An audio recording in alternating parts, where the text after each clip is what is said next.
Good morning students. BA द्वितीय वर्ष के छात्रों का स्वागत है।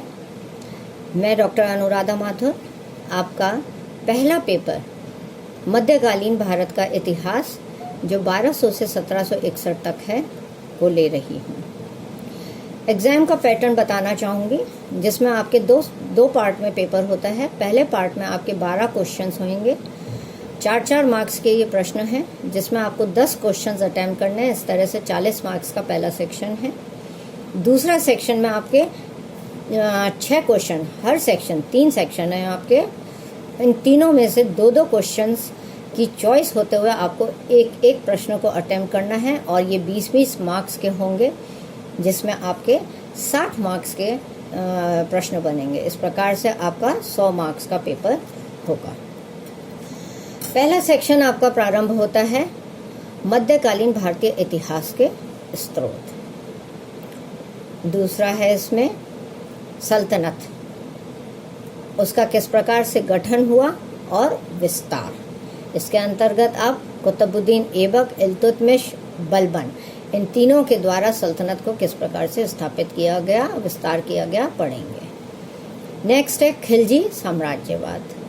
अलाउद्दीन खिलजी ने राजपुताना में और दक्षिण में अपनी सत्ता की किस प्रकार से विस्तार किया, इसका अध्ययन होगा।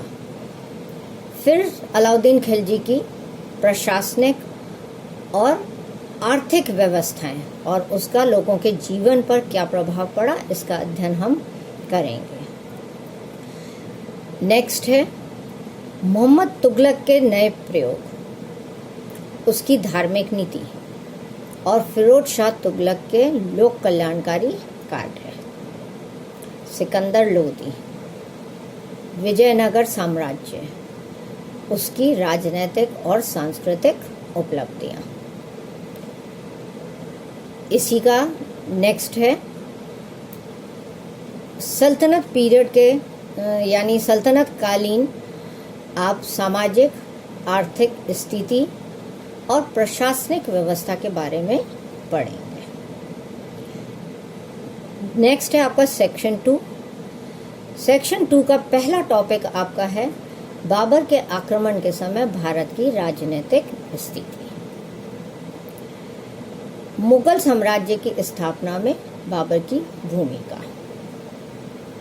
हुमायूं की प्रारंभिक कठिनाइयां और उसकी असफलता के कारण, शेरशाह सूरी के द्वारा अपने साम्राज्य का विस्तार और प्रशासन का सुधार या प्रशासनिक व्यवस्थाएं। नेक्स्ट है इसमें अकबर और जहांगीर के अंतर्गत मुगल साम्राज्य का विस्तार और सुदृढ़ीकरण और उनकी राजपूत नीति। नेक्स्ट टॉपिक है इसमें मुगल दरबार में नूरजहां की भूमिका, शाहजहां की मुख्य उपलब्धियां और औरंगजेब की राजपूत और दक्कन के प्रति नीति। यानी आपका सेकंड सेक्शन जो है वह पूर्णतः मुगलों से संबंधित है। प्रथम सेक्शन आपका सल्तनत काल से संबंधित रहा। अब सेक्शन 3 जो है उसमें सबसे पहला टॉपिक है आपका शिवाजी, उनकी विजय और प्रशासन, पेशवाओं का उदय और पानीपत का तृतीय युद्ध। यानी पेशवाओं का उदय शिवाजी के पश्चात से लेकर के 1761 तक पेशवा बाजीराव, बालाजी विश्वनाथ, इन तीनों के बारे में पढ़ते हुए हम 3rd बैटल ऑफ पानीपत पे आएंगे जो 1761 में लड़ी गई। नेक्स्ट टॉपिक है इसमें मुगल राजाओं की धार्मिक नीति और मुगल साम्राज्य का पतन के कारण।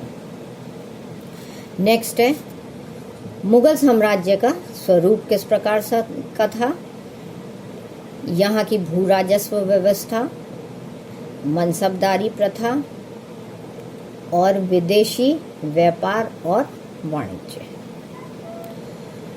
नेक्स्ट टॉपिक है इसमें सामाजिक वर्ग, यानी उलेमा, सामंत, जमींदार, कृषक वर्ग, श्रमिक वर्ग, ये कृषि एग्रीकल्चरल लेबरर, मतलब खेती पे जो कृषक मजदूर जो कार्य करते थे उनके बारे में पढ़ेंगे आप। और दास, ये सामाजिक वर्ग उस समय मौजूद थे। स्टेटस ऑफ वुमेन क्या था, मतलब स्त्रियों की स्थिति क्या थी। अब इसके लिए जो आपकी किताबें हैं इसमें मुख्य है A.L. श्रीवास्तव यानी आशीर्वादी लाल श्रीवास्तव की सल्तनत कालीन भारत और मुगल कालीन भारत, या आप मध्यकालीन भारत इनकी ले सकते हैं। इसी तरह से मध्यकालीन भारत की संस्कृति A.L. श्रीवास्तव के द्वारा ही लिखी गई है, जिसको आप पढ़ सकते हैं। ईश्वरी प्रसाद का मध्यकालीन भारत आप अपने प्रयोग में ले सकते हैं। S.R. शर्मा की पुस्तक है, श्री राम शर्मा की पुस्तक है आपकी मुगल शासकों की धार्मिक नीति। इसी तरह से K.R. कानूनगो की एक पुस्तक है शेरशाह और उसका समय, इसको आप पढ़ सकते हैं। फिर U.N. डे, उन्होंने एक पुस्तक लिखी है दिल्ली सल्तनत की प्रशासनिक व्यवस्था, तो आप इसको भी देख सकते हैं। राधेश्याम ने 2 पुस्तकें लिखी हैं। इन पुस्तक में एक तो मुगल सम्राट बाबर और दूसरा है सल्तनतकालीन समाज व आर्थिक इतिहास। B.L. गुप्ता और पेमाराम की मध्यकालीन भारत का इतिहास, आप इसको देख सकते हैं। बच्चों, ये सारी किताबें हैं जो आपके काम में आएंगी। आपको सिलेबस से संबंधित और भी कोई दिक्कत है तो आप मेरे से व्हाट्सएप पे जुड़े हुए हैं, आप मेरे से उस पर बात कर सकते हैं। Thank you.